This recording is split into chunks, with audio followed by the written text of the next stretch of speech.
Hello and welcome back to our last module in Monopoly.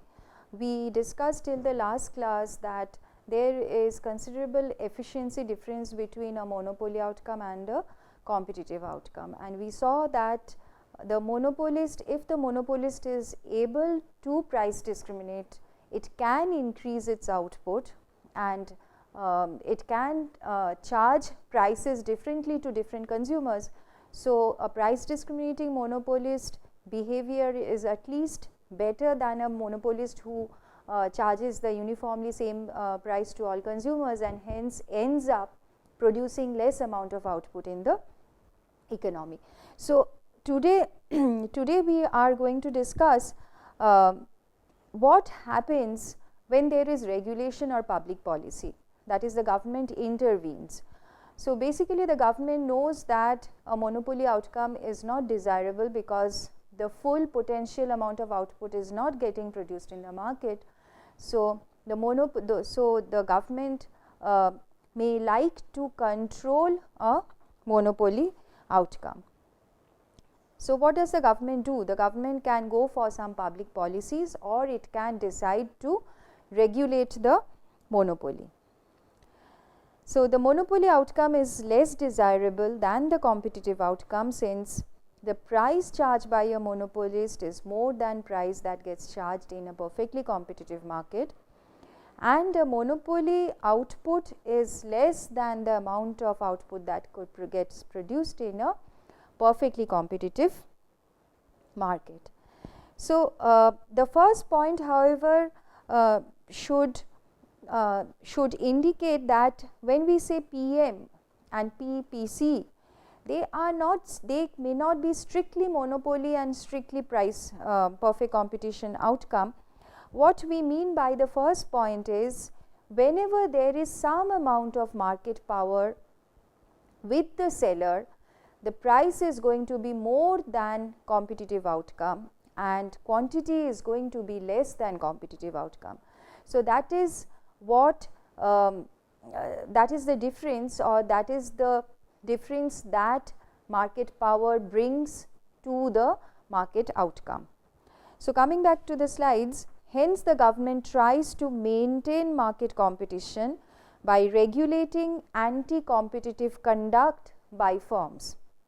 So, hence the government strives to keep competitive environment in the market so that competitive outcome is achieved in the market and consumers get lower prices and higher amount of output in the market. So, when we discussed perfect competition, you may remember that I had said that although perfect competition is not realistic, we do not have absolute perfect competition in the real world, yet the competitive outcome is important because it increases output, it improves efficiency in the market, it implies lower cost and lower prices to the consumers, it implies production at minimum cost or implies highly efficient level of production, and hence a competitive outcome is highly desirable for the consumers in a economy. So, hence the government tries to maintain market competition by regulating anti-competitive conduct by firms, and India has the Competition Act of 2002 replacing the old Monopoly and Restrictive Trade Practices Act of 1969. So, quickly, although we are not going to go into the details of the competition law or why it is there in place, etc., but let me quickly just tell you this, that the Competition Act has replaced the MRTP Act, because the MRTP Act, according to the MRTP Act, monopoly per se was bad, but now at least it has been recognized that monopoly per se is not bad. There are situations where a monopoly outcome or a monopolistic production actually brings about better efficiency and lower prices to the consumers. How is that possible? If you remember, in the last class we discussed about natural monopoly, and in case of a natural monopoly, the market outcome is better than too many firms existing in the market, in which case the firms basically operate at very high cost and they cannot sell their products at lower prices to the buyers. So, in cases of natural monopoly, it makes sense to have a single seller in the market. So, hence MRTP Act has been abolished and we have the Competition Act, which basically promotes competition in the economy than trying to remove monopoly in the economy. So, coming to regulation, regulation is basically where the government exercises its power on the market, and government basically says that any monopoly which is operating in the market, it should not exploit the consumers, in the sense that it should not charge too high prices, especially say imagine a situation where the monopolist is either a natural monopolist, where the monopoly is selling something as a necessary good, like say electricity. So, that is a natural monopoly, and there if the monopoly outcome implies very high prices and low amount of output is produced in the market compared to the competitive outcome, then it is not a very desirable for the economy. Secondly, say for example, the economy is a monopolist is selling something like medicines.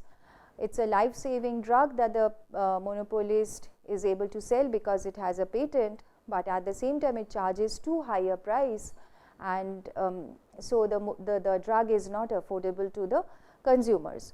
So, in such kinds of situations, it is possible for the government to step in and regulate the prices that the monopolist can actually charge in the market. So, coming back to the slide, so the government may pressurize the monopoly to produce at the competitive level of output and charge a competitive price. For natural monopolies, marginal cost is less than average total cost. So, price cannot be equal to marginal cost. So, instead of marginal cost pricing, average cost pricing is followed by the regulator, or the government subsidizes for the losses. So, let me explain this through a diagram on the board. So, as I said, the first 2 points are understandable, but what happens in case of a natural monopoly? So, say in case of a natural monopoly, if you may remember from the earlier lectures,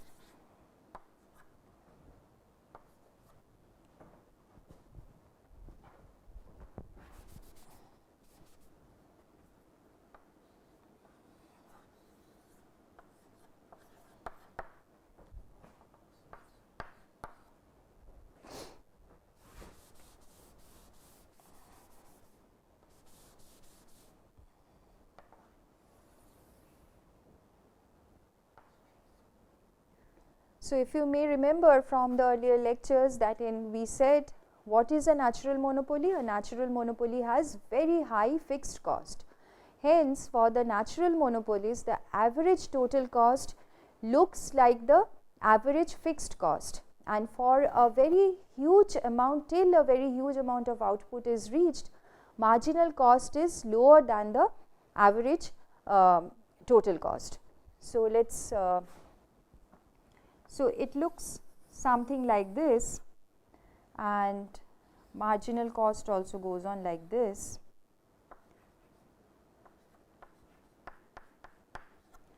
So, this does not mean to say that marginal cost is always lower than the average cost, or it does not mean that this monopolist does not have the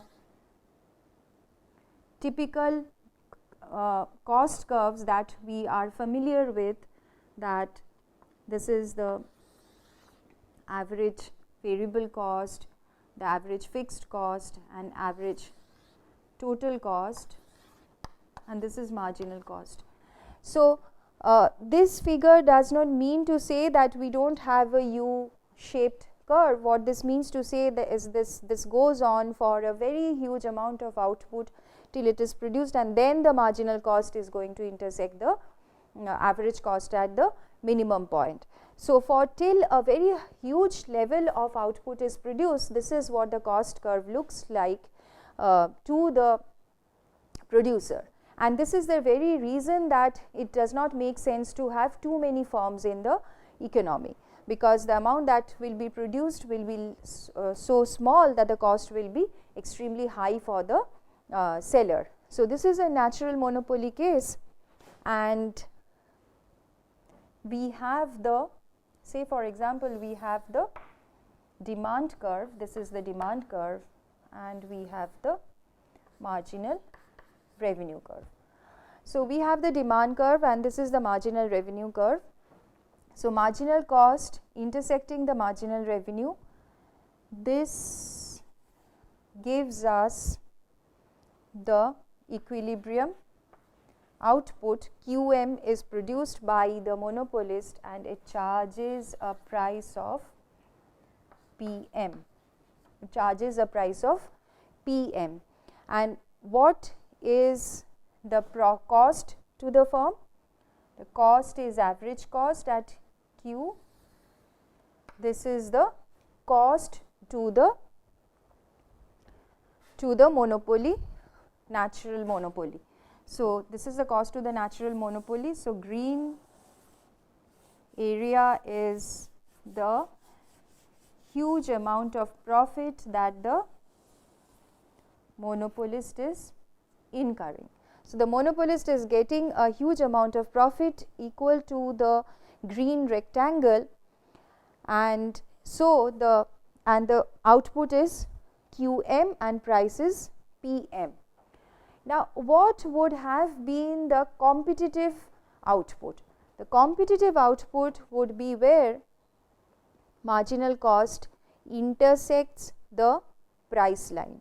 But before that, say the government is not happy with this amount of output, say it is something a necessary good, say it is electricity, and electricity production more the better in the economy for the benefit of the economy, and lower the prices, it is better for the economy, because it is a necessary input in most production processes.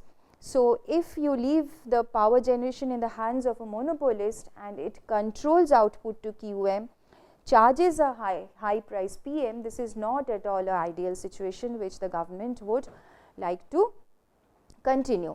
Or say for example, it is not electricity, say for example, it is something like an essential drug, and this monopolist has a patent over the drug, because of which it is a monopolist and it exercises, and its cost is, why is the cost like this? Because he has, say for example, he has amortized the what we call sunk cost in the previous classes. Instead, say he is treating the cost of inventing this drug as fixed cost, and he spreads it over the output for all the periods to come. So, his fixed cost is very high and he decides, I am going to produce only this many amount of medicines in the market and charge a very high price. But say it is a life saving drug and the government says that no, you have to produce a higher amount of output. So, then what happens? So, if the government would like to regulate this, regulate the production of this drug or say electricity, the government might say that you have to produce a competitive level of output. What if the government says that you have to produce the competitive level of output? In that case, the production has to be where the marginal cost equals price. So, competitive outcome will be, let me call it QC, is where marginal cost equals the demand line or the price line.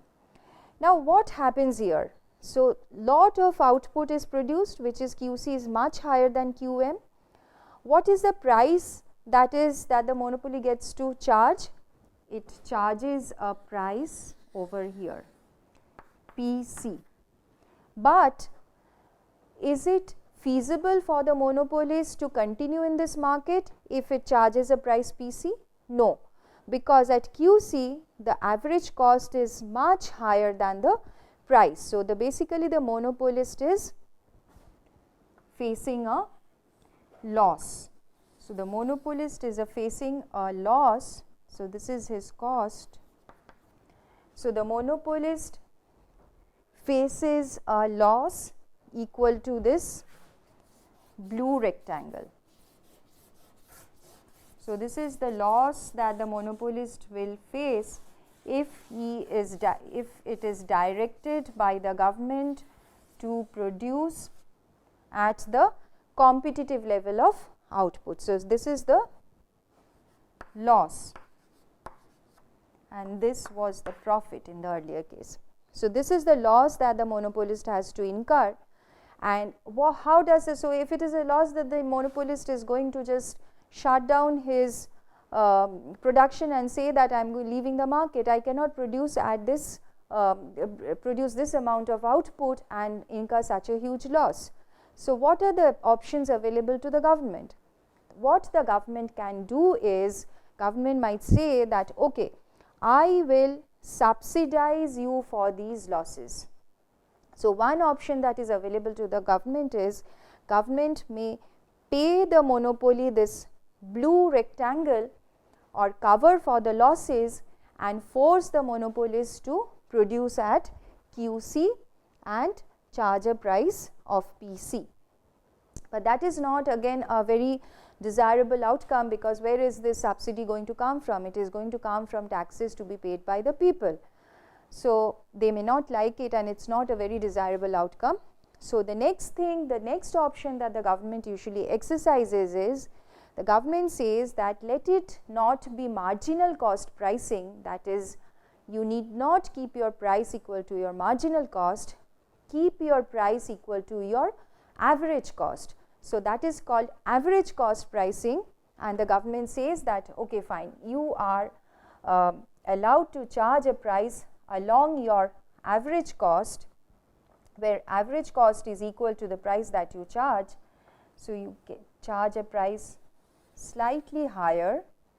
So, this is the price that you get to charge, and you produce a output which is slightly less, say QC1, you produce a output slightly less, but it is still much higher than the monopoly output. So, this is what the government can do and say that so instead of marginal cost pricing, average cost pricing is followed by the regulator, or the government would subsidize for the losses. So, this is the second option that the government has. And what is the third option? The third option is, the government might say that please go for price discrimination. Please go for price discrimination and you may charge higher prices, say for example peak load pricing in case of electricity. So, you get to charge higher prices so to say industries who consume a lot of power and during the peak time of the day, and so you can charge high prices to them, but you have to charge low prices to other consumers, say households. So, this is the price discrimination is one option that the government may give to the monopolist. So, this was our discussion about regulation, and thirdly, what else is possible to control. So, if the government is not government is wary about any market being in the hands of a monopolist, because it knows that the quantity is going to be less and price is going to be more. In those situations, the government may own the monopoly. The government may say that let this be run by the government, so that public welfare is the topmost priority for this producer, and it becomes a public ownership of monopolies. So, the examples are the postal services or railways. As I said in the earlier class, in India we have the postal service is a monopoly which is by the government, the railways is a monopolist. So, however, this is public ownership is not always efficient, as absence of profit motive can result in inefficient production choices.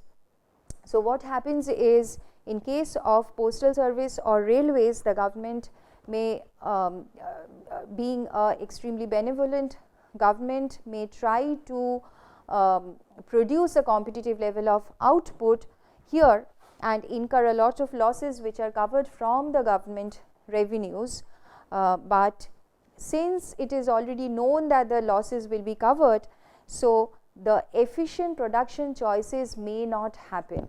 Efficient production choices may not happen, and since there is no profit motive, probably the efficiency is compromised in case of a public ownership of monopoly, which may not happen if the monopoly is monopolies has a profit motive and is under private ownership, where there the profit motive basically leads to the incentive to reduced cost and hence earn higher and higher profits.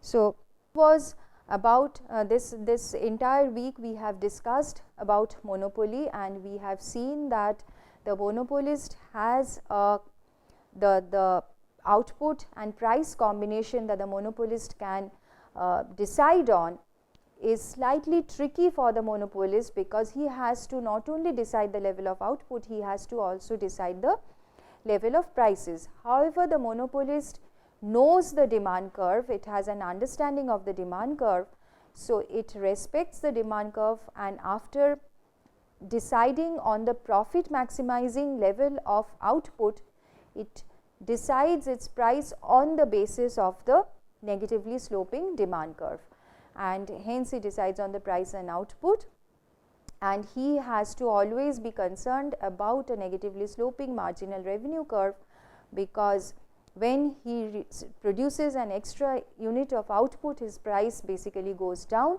and there is a trade off between the output effect and the price effect. And we also saw that from the unlike the perfectly competitive outcome, in case of monopoly outcome, there is some amount of dead weight loss, or there is some efficiency loss and welfare loss in the market, and which can be corrected through price discrimination, where efficiency level or total welfare in the economy is exactly same as the perfectly competitive outcome, but consumer surplus is completely wiped out in favor of producer surplus. So, if the economy is indifferent between a between a producer and a consumer, in that case the price discriminating monopoly outcome is exactly same as the competitive outcome. And we also discussed different examples of price discrimination, where basically the supplier looks at price sensitivity of different categories of buyers, looks at their demand curve of different categories of buyers at different time periods of buying the product, and this is how any supplier, any producer with some amount of market power, he could price discriminate across different consumers. And since monopoly outcome is not as desirable as competitive outcome, we also discussed that the government may like to step in to correct the inefficiencies of monopoly outcome, or basically to improve the welfare of consumers, so that consumers get more supply of the output at a lower price. So, the government can have different kinds of policies. One is the government by law tries to create a level playing field for all kinds of producers in the market, so that competitive environment is created in the market to encourage more and more producers to produce and sell the same commodities through the Competition Act. And secondly, the government may like to regulate the monopolies. In case of especially natural monopolies, the government may direct the monopolies to produce higher level of output than the monopoly output and charge lower level of prices. This the government can achieve through either subsidizing the monopolist, or going for average cost pricing, or allowing the monopolist to go for price discrimination. And the another option that the government has is it basically controls the monopoly as a public ownership, where instead of profit maximization, output maximization could be the objective of the monopoly firm, where it's the objective is not profit maximization, but output maximization, so that the necessary output is provided to all kinds of buyers in the economy. However, this is criticized because since profit maximization is not an objective, it could lead to a lot of inefficiency in production in the in this kind of monopoly, and the costs could be too high, which are finally at the end of the day would have to be borne by the government from the taxpayers' money. So, in the following week we are going to discuss about monopolistic competition, where it will be somewhere the market will look somewhere in between perfect competition and monopoly, where there will be lot of buyers, but at the same time each of the lot of sellers, at the same time each of the seller has some amount of market power, because the product that he is selling is slightly different from the products of his rivals in the market. So, this monopolistic competition we are going to take up in the following week. Thank you.